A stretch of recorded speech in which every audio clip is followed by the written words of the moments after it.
नमस्कार प्रणाम, हम भोजपुरी गायक टुनटुन यादव। और बड़ी खुशी की बात है कि हमारे बिहार के रहने वाले युवाओं के दिलों के धड़कन, गरीबों के मसीहा, नौजवानों के आन बान शान, हमारे अपने डिप्टी सीएम बड़े भैया तेजस्वी यादव जी आज पापा बन गए।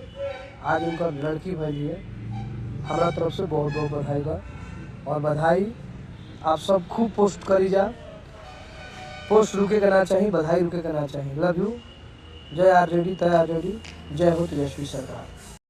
नमस्कार प्रणाम, हम भोजपुरी गायक टुनटुन यादव। और बड़ी खुशी की बात है कि हमारे बिहार के रहने वाले युवाओं के दिलों के धड़कन, गरीबों के मसीहा, नौजवानों के आन बान शान, हमारे अपने डिप्टी सीएम बड़े भैया तेजस्वी यादव जी आज पापा बन गए।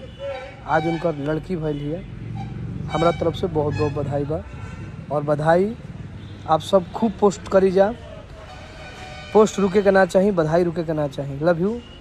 जय आरजेडी, तय आरजेडी, जय हो तेजस्वी सरकार।